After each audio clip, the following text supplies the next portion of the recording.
Hola, què tal? Benvinguts a una nova edició de l'e-Engine Podcast, el programa d'enginyeria que us aporta des del Col·legi d'Enginyers del Garraf i el Penedès. I avui volem dedicar el nostre programa a parlar de vehicles elèctrics i de carregadors de vehicles elèctrics. Tenim nosaltres amb el Ferran Menescal. Hola, Ferran. Hola, què tal? Bona tarda. Gràcies, benvingut per estar aquí amb nosaltres, per compartir una estona, per parlar de vehicles i de carregadors elèctrics. El Ferran Menescal és de desenvolupament d'infraestructura i mobilitat elèctrica d'Endesa X-Way, ho dic bé això? Sí, correcte. Sí. I amb ells és una de les persones que en aquest moment està fent desenvolupament d'infraestructura de mobilitat elèctrica. En quin moment ens trobem ara d'aquest desenvolupament de les estructures elèctriques al nostre país, aquí a Catalunya? Doncs bé, la veritat és que nosaltres ara mateix ja hem fet un pla des de fa 5 anys per posar carregadors per tota Catalunya i la nostra idea és seguir creixent per tot el territori no només de Catalunya sinó d'Ibèria, no? Al final estem fent un mallat de carregadors perquè la gent que es compri un cotxe elèctric o comenci a sumar-se a l'electromobilitat pugui fer el seu dia a dia de la millor manera possible, no? És a dir, podent-se aturar cada 50 quilòmetres, trobant-se un carregador de 50 quilowatts i també donant molta capil·laritat a tots els municipis i territoris de Catalunya amb carregadors de càrrega semiràpida. I per últim també les vies ràpides ens estem dotant de carregadors de càrrega ultraràpida perquè realment quan tinguem que salvar distàncies molt més llargues la recàrrega sigui en molt menys temps i realment ens permeti fer-ho amb més tranquil·litat. Estàs parlant de càrrega ràpida i càrrega ultraràpida. És a dir, quina diferència hi ha entre una i l'altra i quines consideracions tècniques tenen, no, cada una? Nosaltres diferenciem com 3 nivells de càrrega. La càrrega semiràpida és aquella càrrega que va entre 3,7 quilowatts i 22 quilowatts, que és una càrrega que més o menys podríem dir que el cotxe pot trigar entre unes 3 i 5 hores a fer una recàrrega, i aquesta és la idònia per carregar a casa teva per la nit, per carregar a la teva empresa o en un lloc on estiguis aquesta durada aproximada d'hores. Quan passem a la càrrega ràpida parlem de potències entre 50 i 100 quilowatts, que aquí ens permetrà carregar el cotxe més o menys entre 45 minuts o màxim una hora, amb les noves bateries que tenim a dia d'avui, i la càrrega ultraràpida ja ens permet fer recàrregues de 100 quilòmetres en tan sols de 3 a 5 minuts, amb la qual vol dir que en un quart d'hora la nostra bateria ja estaria totalment carregada. Ferran, quina diferència hi ha entre la càrrega ràpida i la càrrega ultraràpida? De quins temps estem parlant? Doncs mira, amb la càrrega ràpida, que són carregadors de 50 o 60 quilowatts, més o menys el temps de recàrrega és entre 45 minuts i una hora, més o menys, per fer una càrrega al 80%, i amb la càrrega ultraràpida parlem que cada 5 minuts som capaços de carregar 100 quilòmetres. És a dir, que més o menys en un quart d'hora el nostre vehicle tindria la recàrrega ja al 80%. És un salt important, no? Perquè no estem parlant tampoc fa massa temps que podem disposar d'aquests carregadors. En aquest moment la xarxa, sigui vostra, per exemple, d'Endesa o xarxes, hi ha moltes empreses que donen aquest servei i poden donar aquesta càrrega ràpida o ultraràpida? Sí, realment hi ha diferents operadors al nostre país, com poden ser companyies elèctriques o companyies fabricants de cotxes com Tesla, que també fa recentment que ha obert la seva xarxa de carregadors no només pels seus vehicles, sinó per la resta de marques i usuaris. I també hi ha altres empreses que han nascut només per prestar el servei de recàrrega i no són companyies elèctriques, no? Amb la qual cosa sembla que és un sector que està molt en auge i que comença a haver-hi molts inversors que comencen a ficar-hi ingressos i inversions, no? per realment per poder potenciar la xarxa de recàrrega. I sobretot a Catalunya, que com bé saps, tant Catalunya, Madrid i les Illes Balears serien els punts d'Espanya on més vehicles elèctrics es venen i on hi ha més quota de penetració, amb la qual cosa estan fent més foco per instal·lar carregadors. Jo en aquest moment, si em vull comprar un cotxe elèctric, quines són per tu els punts importants que has de tenir en compte? Mira, el més important per mi és que tinguis sempre un punt de recàrrega vinculat. És a dir, que ja sigui al teu domicili o a la teva feina, tinguis un punt de recàrrega que saps que sempre estarà al 100% disponible i operatiu per tu. No? Això jo crec que és una cosa que és molt bàsica. En l'hipotètic cas que no sigui així, és a dir, que diguis, escolta, jo és que a casa meva no aparco el cotxe a casa, amb la qual no tinc un pàrquing de propietat, i a la meva feina no tinc possibilitat de carregar, doncs que també tinguis alguna ubicació a prop de la teva llar o del teu treball on puguis fer aquesta recàrrega ràpida al carrer, ja sigui un carregador municipal, un carregador d'un operador privat que estigui en una benzinera, en un centre comercial, però que sàpigues que puguis anar allà i fer aquesta recàrrega durant el temps que estàs al gimnàs, fent la compra, anant al cinema, i penseu que a dia d'avui amb les noves bateries que tenim, que podem fer entre uns 400-500 quilòmetres tranquil·lament, vol dir que realment farem una càrrega més o menys amb un ús normal, si fem 50 quilòmetres al dia podríem fer una càrrega per setmana i amb això ens valdria per moure'ns amb elèctric tota la setmana, no? O sigui, 4 càrregues al mes, més o menys. M'haig de fixar també amb el tipus de connector que té el meu cotxe elèctric? És a dir, què hauria de triar? Exacte, ara, gràcies a Déu, tot s'ha estandarditzat molt, s'està fent molt fàcil, és a dir, ja ha quedat com a estàndard europeu, no? El connector tipus Meneques o tipus 2, que és per fer la càrrega semiràpida, i el connector que es diu CCC2 o Combo 2, que és el connector per la càrrega ultraràpida, que també és un estàndard europeu. És veritat que hi ha algun cotxe encara de models antics, com els Nissan Leaf o algun cotxe que venia d'Àsia, que segueixen tenint un connector que es diu Chademo, és un connector asiàtic de càrrega ràpida, però nosaltres encara a dia d'avui, als carregadors que estem instal·lant a la via pública, continuem posant aquest connector per no deixar fora a ningú, no? I llavors poder carregar tant els cotxes d'antiga generació com tots els cotxes que van venint.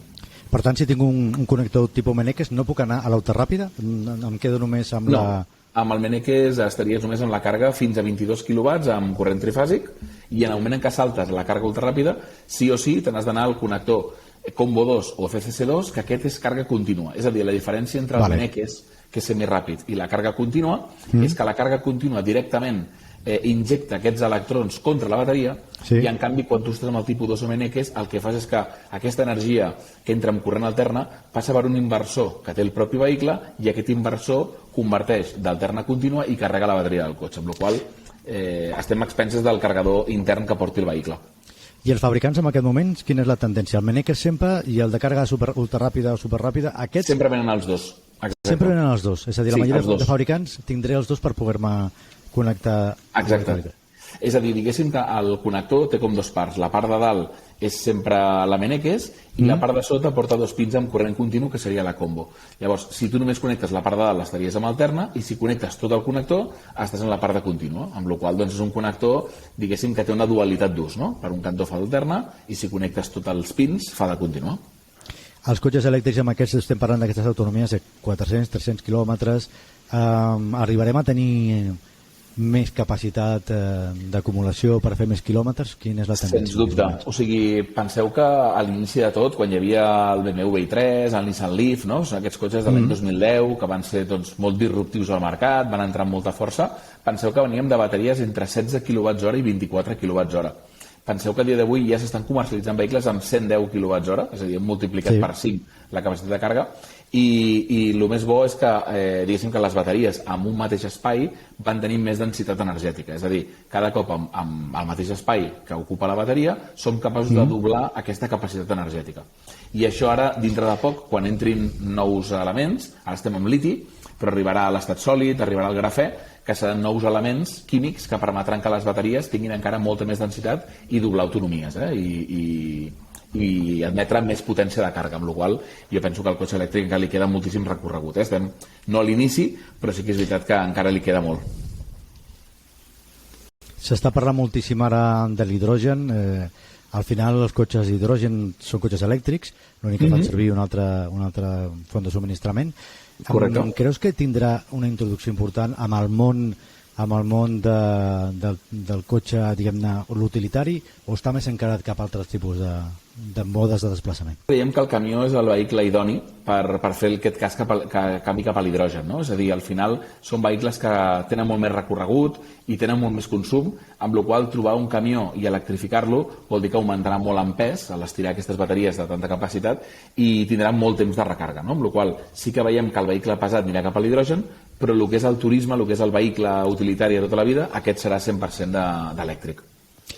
S'havia parlat en algunes conferències que havia anat jo parlant de vehicle elèctric i de més, s'havia parlat fins i tot de que els vehicles elèctrics amb habitatges unifamiliars i de més podrien arribar a ser com una mena de font d'emmagatzematge d'energia per produccions i de més. Correcte. Això creus que tindrà recorregut o no? Com ho veus? Sí, bueno, hi ha 3 coses, no?, que el cotxe elèctric em permet fer. Un és el que li diuen el vehicle to load, és a dir, l'V2L, que és que el cotxe amb local et dona energia. Per exemple, tu podries connectar una cafetera i fer-te un cafè amb la bateria del cotxe, connectant una pataca, un adaptador. L'altre seria el vehicle to home, que el vehicle to home seria el cotxe dona energia cap a la casa, i aquí el que es fa és ficar un petit inversor que funciona en sentit contrari, és a dir, descarrega la bateria del cotxe i et dona 7 kW com a màxim, ara mateix, els nous inversors que hi ha ara, donen 7 kW cap al domèstic, amb la qual voldria dir que en el cas de que tinguis un apagón a casa, per exemple, doncs tu podies fer la rentadora, el rentaplats, cuinar i tenir il·luminació gràcies a la bateria del cotxe fent aquesta descàrrega. I després l'últim és el vehicle to grid, que és quan el cotxe descarrega aquesta energia cap a la xarxa, no? Llavors, això se li diu un agregador de demanda i és com si tu et converteixes el teu cotxe en una mini central elèctrica i llavors tu pots subministrar a la xarxa electricitat quan l'operador, no, Red Elèctrica o qui sigui, et demani aquesta energia. Llavors, tu fas allà una acció de compra-venta d'energia i realment, doncs, bueno, el cotxe aporta energia a la xarxa en comptes d'agafar-la, no? Vull dir que és molt interessant. Hi ha experiències ja d'això? Saps si estan en algun lloc? Sí, de fet hi ha algunes empreses aquí a Catalunya que hi ha un projecte amb la Generalitat de Catalunya, amb Nissan i amb Wallbox, per exemple, com a fabricant de carregadors, han fet algunes proves pilot on realment en moments pics de demanda els cotxes entreguen energia a l'edifici i en moments, diguéssim, que no hi ha tanta demanda, doncs amb una ajuda també de solar fotovoltaica són capaços doncs, de cobrir l'autoconsum d'aquest edifici i el sobrant injectar-lo al cotxe, no? I d'aquesta manera balanceges entre l'autoconsum, la bateria i la xarxa en el cas que sigui necessari, no? Vull dir que són projectes reals i que funcionen. És una forma una mica de tancar el cercle, no? Produeixes fotovoltaica, la consumeixo i el que en sobra d'alguna forma la puc emmagatzemar al vehicle elèctric i en un moment donat me'n pot donar també energia, no? Exacte. Totalment. I ja per acabar, amb alguna pregunta més, és la infraestructura que tenim pot aguantar de cara al futur tota la demanda que puguem tenir de vehicles elèctrics? Sí, nosaltres el que estem treballant moltíssim és amb la digitalització de les xarxes, no? És a dir, la nostra empresa, com sabeu, té la part d'e-distribució, no? Que és la part elèctrica que subministra doncs, aquesta energia a les cases, no? Que té els centres de formació i de més, i el que s'està fent és que amb la mateixa xarxa que hi ha actualment dotar-la d'una certa intel·ligència perquè hi hagi diferents elements que es puguin anar desconnectant i facin que realment prioritzin aquesta recàrrega o aquesta entrega d'energia on sigui necessari, no? Llavors, d'aquesta manera el que entenem fer és eficientar la xarxa actual i no tenir que desdoblar ni la infraestructura actual ni posar molts més mitjans, no? Sinó que dotar-ho d'intel·ligència és una de les maneres per poder fer. Lògicament, també haurem de créixer més amb solar, amb eòlica i amb fonts renovables també per la descarbonització, no? Perquè al final si ens movem cap al cotxe elèctric i volem energia 100% sostenible, també el que hem de fer doncs, és generar-la de manera sostenible, no? I aquest és una miqueta el repte de descarbonització que tenim fins al 2050 per arribar a aquesta meta, no? Amb la qual ens queden doncs, aquests no arriba a 30 anys, que això és passat de mà a l'altra, sí. per descarbonitzar la societat, no? Que és un repte molt gran i molt important, no? Què creus que veurem amb aquests pocs anys, a curt termini i a llarg termini? Doncs jo crec que en els pròxims anys veurem una electrificació molt més forta. Penseu que ara mateix el parc mòbil de cotxes que tenim més o menys és del 4% a Espanya, l'acumulat, diguéssim, del nostre parc mòbil, dintre d'aquest any 2022 que acabem de tancar, però ens hem de situar en unes xifres del 20-25% del parc mòbil a l'any 2030, és a dir, tenim 7 anys per endavant amb moltíssima penetració del cotxe elèctric i sobretot doncs això, no perdre aquest focus al 2050 de la descarbonització total, no? Amb la qual jo crec que els reptes seran molt bons. Doncs Ferran, moltíssimes gràcies per parlar amb nosaltres de mobilitat elèctrica, de cotxe, de carregadors, com a desenvolupador d'infraestructura de mobilitat elèctrica d'Endesa X-Way. Gràcies i per el que necessitis estem aquí.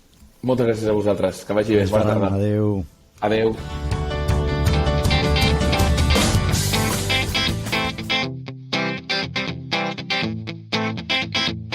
Parlem d'enginyeria i tecnologia en català i des de casa nostra. iEngine Podcast, l'altra forma de veure l'enginyeria. Amb el suport d'Enginyers Garraf Penedès.